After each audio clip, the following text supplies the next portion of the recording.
Bwana Yesu atusaidie sana.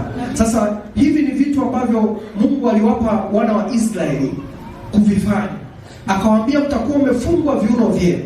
Sasa katika kufungwa viuno vyao kulikuwa kuna tafsiri yake. Kwa nini wafungwe viuno vyao? Na kitu kingine ambacho alikuwa anakisema hapa, anasema mmevaa viatu vyenu miguuni. Navyo vilikuwa vina maana yake. Anasema na fimbo zenu mikononi mwenu, nanyi mtamla kwa haraka, ni Pasaka ya Bwana. Bwana Yesu atusaidie sana. Sasa nimesema tunaenda kushiriki kwa imani. Tunaenda kushiriki kwa imani kwa maana gani? Maana ya kwanza kabisa ni hii hapa. Hapa maandiko yanaeleza ya kwamba watakula wakiwa wamefungwa viuno vyao. Tuna ule wimbo hapo wanasema vaeni silaha za Mungu, si ndio mpate kuzishinda hila za shetani. Jifungeni mikanda viunoni mwenu. Bwana Yesu atusaidie sana. Sasa kufungwa mikanda kulikuwa kuna maanisha nini? Kufungwa mikanda kulikuwa kuna maanisha ya kwamba katika safari ambayo tunataka kutoka, hili agano tunaloenda kulifanya, tunaenda kuanza safari mpya. Katika safari hii tunayotaka kuanza kuifanya, tunatakiwa kuifanya tukiwa na uvumilivu katika mioyo yetu. Bwana Yesu atusaidie sana. Anapozungumza kwa habari ya mkanda kufungwa kiunoni, anazungumza kwa habari ya uvumilivu, ya kwamba safari tunayoenda kuifanya inahitaji uvumilivu, sio safari iliyo ya lelemama. Bwana Yesu atusaidie sana. Kwa pamoja na agano hili ambalo Mungu alikuwa anafanya nao la kuwatoa katika utumwa, kuwatoa katika vifungo, lakini alikuwa akiwaambia ya kuwa safari tunayoiendea ni safari inayohitaji uvumilivu. Kwa hiyo akawaambia mtakula mkiwa mmefungwa mikanda katika viuno vyenu, ili kwamba kuandaa kisaikolojia ya kwamba mnaenda katika safari inayohitaji kuwa na uvumilivu. Lakini anazungumza kwa habari ya fimbo, ya kwamba mtashika fimbo mikononi mwenu. Fimbo inatafsiriwa kama neno la Mungu. Bwana Yesu atusaidie sana. Ya kwamba katika safari hii tunayoenda kuifanya na hili agano tulilolifanya linahitaji pia tuwe na neno la Mungu ndani yetu, ambalo ndilo litatuongoza katika safari tulio nayo. Bwana Yesu atusaidie sana. Maandiko yanazungumza kwa habari ya gongo lako na fimbo yako vyanifariji. Neno la Mungu ndilo linalofariji mioyo ya watu. Kwa hiyo anapozungumza kwa habari ya fimbo mikononi mwenu, anazungumza kwa habari ya neno la Mungu. Katika safari na agano tunaloenda kulifanya, unapaswa kuwa na neno la Mungu katika hilo agano. Unapaswa kuwa na neno la Mungu litakalo kufariji na kukutia nguvu katika safari unayoiendea. Bwana Yesu atusaidie sana. Lakini pia ukiangalia kwa habari ya fimbo, tumesema fimbo inazungumza kama neno la Mungu. Na unapokuwa na fimbo inakusaidia hata katika, kwa wale wanaojua, wanaoenda mapolini kwenye machunga, ile fimbo sio tu kwa ajili ya kumchapa mnyama, lakini fimbo inatumika pia kama ulinzi. Unaweza ukakutana na nyoka au mnyama aliye mbaya, utatumia ile fimbo kwa ajili ya kumpiga yule mnyama ili uweze kukaa salama. Kwa hiyo kama utakutana na mashambulizi ya ghafla ya namna yoyote ile fimbo uliyoshika mkononi itakusaidia katika hayo mashambulizi. Bwana Yesu atusaidie sana. Kwa hiyo neno la Mungu katika agano tunayoenda kulifanya na safari tunayotaka kuanza kuifanya litatumika kama fimbo mikononi mwetu. Kama tutakutana na uvamizi wa namna yoyote ile katika safari tunayoenda kuifanya, tutalitumia neno la Mungu kuweza kupiga huo uvamizi ulioweza kutokea. Bwana Yesu atusaidie sana.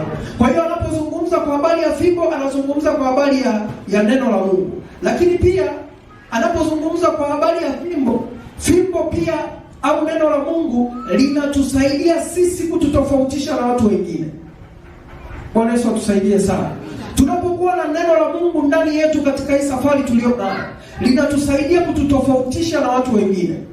Sasa utaikumbuka ile fimbo ya Haruni. Kutokea na mabishano juu ya makuhani waliokuwepo nyakati zile, nani wa kuliongoza lile kundi. Maandiko yanasema watu wakachukua fimbo, na mtumishi wa Mungu Haruni akasema, basi kwa nini tushindane katika haya mambo? Tuchukue fimbo zetu tuziweke juu ya madhabahu ya Bwana. Alafu ile fimbo itakayochipua pasipo kuwekewa maji wala mbolea, hiyo fimbo, mtu huyo basi ndiye atakayekuwa aliyekusudiwa na Bwana. Bwana Yesu atusaidie sana. Sasa maandiko yanasema walipoziweka fimbo zao, Yaani fimbo zilizo kavu zikawekwa katika madhabahu ya Bwana. Zilipowekwa katika madhabahu ya Bwana, maandiko yanasema fimbo ya Haruni ikachipua pasipo udongo, pasipo maji. Kwa hiyo wote wakakubali ya kwamba hakika huyu ni mtumishi wa Mungu ambaye Mungu amemwandaa kwa ajili ya majira haya. Bwana Yesu akusaidie sana. Kwa hiyo neno la Mungu katika maisha yako litakufanya uweze kujitetea, litakutetea katika utumishi ulio nao, katika safari ulio nao, litakusaidia kuweza kukupigania. Yaani kwa neno lililoko ndani yako litakupigania katikati ya mashindano yatakayokuwepo. Litakuonyesha utofauti ulio nao kati ya kwako wewe na watu wengine. Bwana Yesu atusaidie sana. Kwa hiyo unapoila meza ya Bwana siku ya leo, hakikisha unalo neno la Mungu ambalo litakutofautisha na watu wengine. Na neno la Mungu linalokutofautisha na watu wengine ni neno gani? Ni neno lile la Pasaka ya Yesu Kristo. Bwana Yesu atusaidie sana. Ya kwamba maandiko yanasema alijeruhiwa kwa maovu yetu, alichubuliwa kwa ajili yetu, kwa kupigwa kwake sisi tumepona. Bwana Yesu atusaidie sana. Kwa hiyo kwa ushuhuda huu wa neno la Kristo na kwa kufa kwake Yesu Kristo, sisi pamoja na kwamba si wana wa Israeli, tunaingizwa katika hili agano la damu ya Yesu Kristo. Na sisi tunaingia katika hizi baraka za Mungu. Tunaingia katika ulinzi ambao unatokana na damu ya Yesu Kristo. Bwana Yesu atusaidie sana. Kwa hiyo tutaenda kushiriki meza ya Bwana kwa imani, na tukimwamini Mungu ya kuwa tunafanya agano naye. Tunafanya agano la kuweza kutoka katika kila aina vifungo, sisi pamoja na familia zetu, sisi pamoja na kila tulicho nacho, ya kwamba meza hii ya Bwana tunaenda kuishiriki ikawe ni kumbukumbu katika maisha yetu, ya kwamba watu hawa wamekombolewa na damu ya Yesu. Watu hawa hawana, shetani hana uhalali wa kuweza kuwagusa. Kwa sababu gani? Kwa sababu ipo damu ya Yesu ambayo ilitolewa kwa ajili yao. Bwana Yesu atusaidie sana. Na utakapoifanya kwa imani, uwe na uhakika kuna vitu vinavyoenda kutokea. Kwa nini nimesema tushiriki na watoto wetu pia? Kuna wakati watoto wetu wanaweza wakalishwa vitu pasipo sisi kujua. Bwana Yesu atusaidie sana. Wanaweza wakalishwa vitu pasipo kujua. Wengine wanalishwa vitu katika ndoto, wanapewa maagano. Ukiona unakula chakula katika ndoto, kuna maagano ambayo shetani anakuingiza pasipo wewe kutaka. Bwana Yesu atusaidie sana. Sasa utaamka utasema, usiku nimeota tumekula sana nyama. Sasa katika kula nyama kujua, tunaweza tukalivunja ili agano kwa kushiriki meza ya Bwana, kwa kula mwili wa Yesu Kristo, kwa kuinywa damu ya Yesu Kristo. Kwa maana hiyo tunabatilisha kila aina ya agano lililofanyika katika maisha yetu, na kwamba tunaingia katika agano la damu ya Yesu Kristo. Bwana Yesu atusaidie sana. Kwa hiyo unaweza ukashangaa, kuna mtu, dereva wangu mmoja ofisini alikuwa anapenda sana kuzungumza.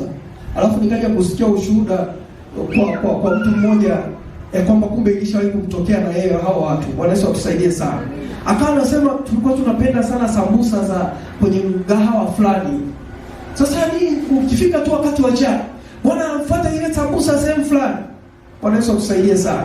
Chakula cha mchana, unakumbuka tu huko mbali, lakini unakumbuka wakati mwingine unakuta tuko vijijini ndani kweli kweli. Watu hawataki kula popote pale, wanasema tunataka twende tukale kwa mama fulani. Sasa dereva siku moja akaanza kuongea, kana anasema hivi, unadhani kwa nini tunachangamkia zile sambusa? Taongea neno ambalo sio zuri, lakini upate kufahamu. Bwana Yesu atusaidie sana. Akasema, unajua wale watu sio wazuri bwana. Huwa wanaenda kwa waganga, alafu mganga anawaambia kwenye yale maji anayotumia kuweka kwenye nini? Kwenye kile chakula. Anaenda chooni, anatawaza yale maji anayotawazia yale, ndio anatia kwenye pilau mzee. Tia kwenye mchuzi. Alafu biashara yake inaanza kwenda namna hiyo. Watu wote akili mjini zinawacheza kwa chakula kwa mtu fulani. Sasa kwa nini shetani amwambie afanye huo uchafu wa namna hiyo, aweke kwenye chakula, alafu apate mafanikio? Kwa sababu katika chakula liko agano linalofanyika. Bwana Yesu atusaidie sana. Unajua miili yetu hii inatokana na chakula tulichokula. Sawa? Yaani mtu akila chakula kilicho kizuri anakuwa na afya iliyo bora. Akila chakula hovyo, afya yake inakuwa hovyo. Si ndio? Kwa hiyo chakula chochote unachokula ndicho kinachokufanya uwe jinsi ulivyo. Kwa hiyo inamaanisha kama yule mtu kaweka uchafu wake kwenye chakula, inamaanisha liko agano la kipepo kwenye kile chakula. Sasa unaenda pasipo kujua, unachukua kile chakula na wewe unakula. Unasema sasa samaki za huyu mama, yaani anajua kuroast kweli kweli. Anatumia viungo gani tofauti na watu wengine? Wanaweza kusaidia sana.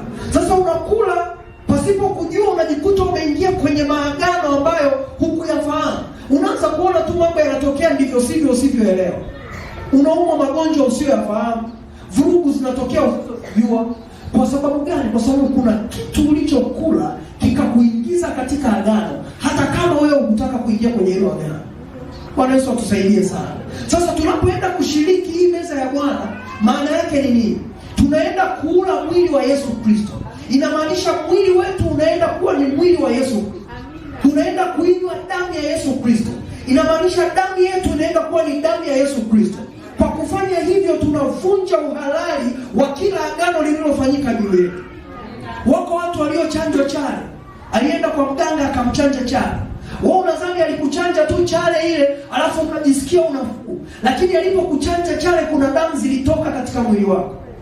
Bwana Yesu atusaidie sana. Sasa damu zilipokutoka katika mwili wako, liko agano la kipepo lilifanyika mahali pale.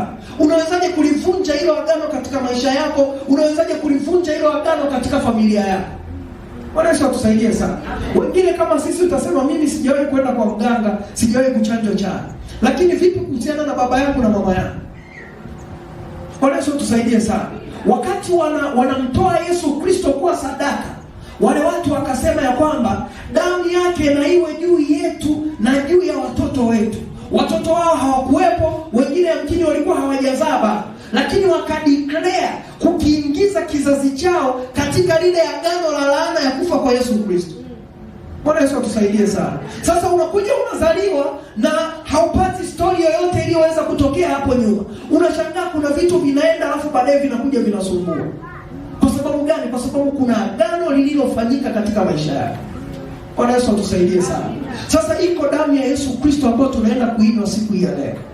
Tunaenda kuinywa kwa imani kabisa ya kwamba tunavunja kila aina ya agano la kipepo lililofanyika kwetu. Amina. Kwa nini nimesema tutaomba toba hata kwa ajili ya ndugu zetu? Kwa sababu gani? Kwa sababu yamkini kuna ndugu yetu alienda kufanya agano pasipo sisi kujua. Bwana Yesu atusaidie sana. Sasa wewe kwa ubinafsi wako unasema ya kwamba kila mtu ataubeba mzigo wake mwenyewe. Lakini unasahau ya kwamba Yoshua akasema mimi na nyumba yangu tutamtumikia Mungu. Unasahau Musa wakati anatoka katika utumwa akasema tutatoka na watoto wetu na wazee wetu na kila tulicho nacho. Bwana Yesu atusaidie sana. Kwa hiyo tunao uhalali wa kuweza kuomba rehema kwa ajili ya ndugu zetu, wa kuweza kuomba toba kwa ajili yao. Alafu tunapokunywa hii damu, inamaanisha sisi kwa imani tunawaunganisha na madhabahu ya Mungu, tunawaunganisha na agano la damu ya Yesu Kristo. Kwa hiyo hata wao hata kama hawataki, siku ya leo tunaenda kuwaunganisha katika agano la Yesu Kristo. Bwana Yesu atusaidie sana. Kwa hiyo shetani atakapotaka kuweza kufanya lolote juu yao, ataikumbuka ile damu ambayo wewe mtumishi wa Mungu uliinywa na kuingiza familia yako katika hilo agano. Bwana Yesu atusaidie sana. Kwa hiyo tunaenda kuinywa kwa imani. Tunaenda kula mwili wa Kristo kwa imani, tukiamini kabisa ya kwamba chochote kilichotufunga kitaenda kutuachia. Bwana Yesu atusaidie sana. Na uwe na uhakika utaenda kumwona Mungu katika hili jambo. Kwa sababu gani? Kwa sababu ni jambo ambalo Mungu mwenyewe ndio alilolianzisha. Ukirudi nyuma utalikuta katika bustani ya Eden. Mungu mwenyewe ndiye aliyemchinja yule kondoo, alafu akamvika Adamu lile vazi. Akamvika Adamu tena heshima aliyoipoteza. Bwana Yesu atusaidie sana. Kwa hiyo kunywa damu ya Yesu, kushiriki meza ya Bwana, hakuna maana tu ya desturi za kikanisa. Ukisikia tunatangaza ya kwamba kuna ushirika wa meza ya Bwana, hiyo siku sio ya kukosa. Kosa siku zote, lakini usikose kushiriki meza ya Bwana. Kwa sababu kuna agano kubwa unalokuwa ukilifanya na kulitimiza mbele za Mungu. Yesu Kristo akawaambia mtafanya hivi kila mkusanyikapo. Sasa tunafanya kwa mwezi mara moja. Lakini nipaswa tu tunafanya kila tunapokusanyika. Yaani tukikusanyika hapa Jumatano tunaweka meza ya Bwana tunashiriki. Tukikusanyika Ijumaa tunaweka meza ya Bwana tunashiriki. Jumapili hivyo hivyo. kwa sababu kwa kadri tunavyoendelea kushiriki, tunapoendelea kukumbuka damu ya Yesu, ndivyo tunavyokuisha maagano ya kimungu ndani yetu na kufiisha kila agano la kipepo ndani yetu. Amina. Bwana Yesu atusaidie sana. Kwa hiyo mtumishi wa Mungu, utakapokuwa ukisikia kwa habari ya kushiriki meza ya Bwana, usiache hiyo nafasi, ukaifuate kwa imani ya kwamba Mungu anaenda kufanya kitu kipya maishani mwako. Amina. Na hata kama kuna mgonjwa, ukavuka katika vikwazo au vifungo ulivyonavyo, ni mpaka damu ya Yesu imemwagika ndipo unapata uhalali wa kutoka katika utumwa ulionao. Bwana Yesu atusaidie sana. Tumefika mwisho.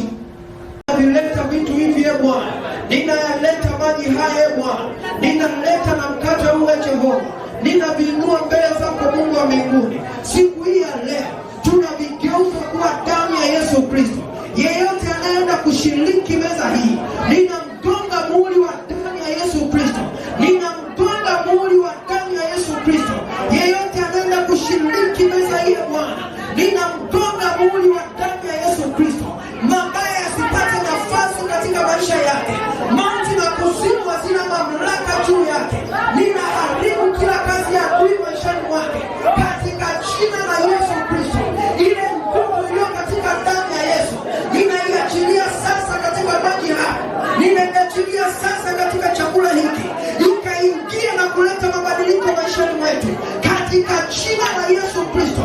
Tunaenda kuila kwa imani, tukivaa ujasiri ndani yetu, tukilibeba na neno la ushuhuda wako Kristo, ya kwamba ulipoandikwa pale msalabani ulitangaza kuwa imekwisha, na kwa kupigwa kwako Yesu Kristo tunatangaza leo kila magonjwa katika miili yetu yamekwisha leo kwa jina la Yesu. Tunatangaza kwa mkate huu na mwili huu ya kwamba kila laana iliyo na sababu na isiyo na sababu imevunjika na kuondolewa katika jina la Yesu Kristo. Tunaichukua kwa hatua ya imani, tukivaa utayari wa kuanza safari mpya na wewe ya kuingia katika nchi ya ahadi ambayo Bwana umetuandalia. Tunatangaza kwa mamlaka ya jina la Yesu ya kwamba tunatoka na watoto wetu, tunatoka na kila tulicho nacho, tunaenda kukutumikia Mungu wetu katika jina la Yesu Kristo wa Nazareti. Ninageuza sadaka hii ya Bwana ikawa ni dhabihu yako, ikawa ni dhabihu yako, ikawa ni damu ya Yesu, ikawa ni mwili wa Kristo, na yeyote atakayeula akapokea uzima katika jina la Yesu Kristo wa Nazareti aliye hai. Amen. Mungu, katika jina la Yesu Kristo wa Nazareti aliye hai, kila mmoja anapoenda kuutumia mwili huu, Bwana Yesu ukamlinde na kumtunza. Ninaachilia ile nguvu yako Bwana ikajifunue juu yetu, ikadhihirike kwetu, ikatusaidie katika kila udhaifu, ikavunje kila maagano ya Mungu wabaya, ikavunje kila maagano ambayo tumeingizwa pasipo kujua au kwa kujua, katika jina la Yesu Kristo wa Nazareti aliye hai. Tangu sasa tunauvaa mwili wako Yesu Kristo, tunauvaa sisi pamoja na ndugu zetu, katika jina lipitalo majina yote ninaomba na kushukuru. Amen.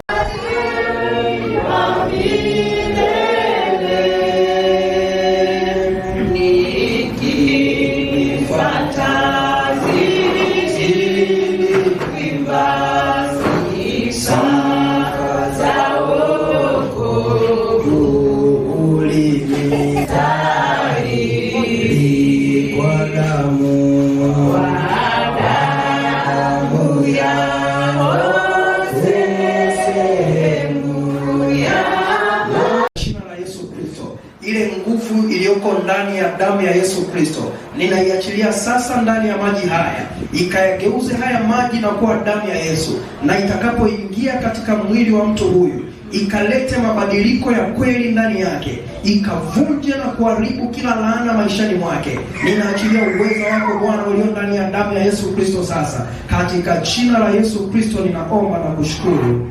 Amen.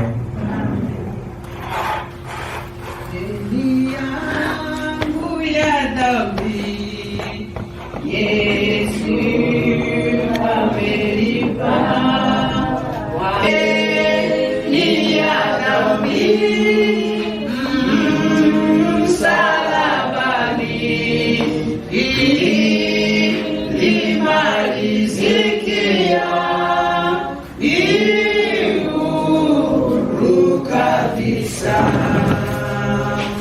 hata huko mbinguni.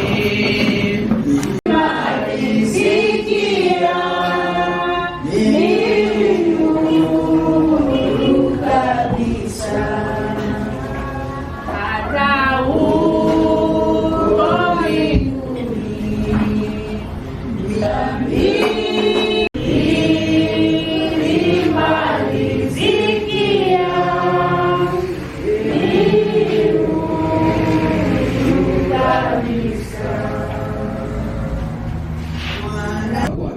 Na agano hili pia likakusaidia wewe, kama usitoke katika uso wa Bwana. Mungu asikuache ukaanguka, Mungu asikuache ukapotea. Hata ile siku anaporudi kulichukua kanisa, Mungu asikuache.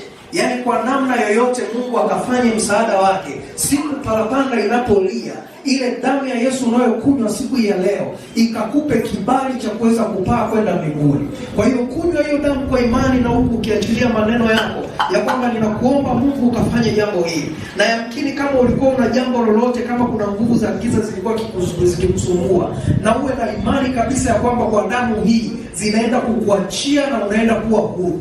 Katika jina la Yesu Kristo wa Nazareti aliye hai, Mungu Baba, Mungu mwenye uweza na mamlaka, tunaposhiriki damu hii Bwana, tunaposhiriki na mkate uwe Jehova, ninaachilia nguvu yako Bwana iliyo katika damu ya Yesu Kristo iende sasa na kututakasa, ikaondoe kila uchafu katika damu yetu, ikaondoe kila udhaifu katika miili, ikaondoe kila laana na mikosi, ikafute kila kumbukumbu mbaya maishani mwetu. Kwa damu ya Yesu Kristo wa Nazareti aliye hai, ninatamka kuvunjika kwa kila vifungo maishani mwetu, ninatamka kuvunjika kwa kila nguvu za giza katika jina la Yesu Kristo wa Nazareti. Nguvu za giza zilizoshika maisha ya mtu huyo, ninaziangusha chini na kuziharibu kwa damu ya Yesu Kristo wa Nazareti aliye hai. Ninaachilia damu ya Yesu juu ya nafsi ya mtu yule anayekunywa damu hii mahali hapa. Ninaachilia damu ya Yesu Kristo kwenye hiyo nafsi. Ninaachilia damu ya Yesu Kristo hata kwa mtu yule ambaye anamtaja katika moyo wake. Ninaachilia damu ya Yesu Kristo mahali pale ile nafsi ilipofungwa. Ninaifungua sasa kwa damu ya Yesu Kristo. Ninaiweka huru kwa damu ya Yesu Kristo. Ninaiweka huru kwa damu ya Yesu Kristo. Ninatamka uzima juu ya mwili ule. Ninatamka afya njema kwa jina la Yesu. Ninatamka uhuisho katika huo mwili katika jina la Yesu Kristo wa Nazareti aliye hai. Kila minyororo ya ibilisi katika huo mwili ninaikata kwa mamlaka ya jina la Yesu. Bali nguvu zako Bwana zikadhihirike kwetu katika jina la Yesu Kristo wa Nazareti aliye hai.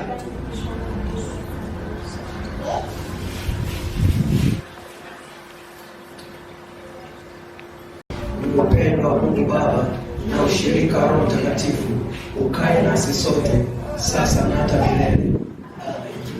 Amina. Shangilia Bwana kwa makofi.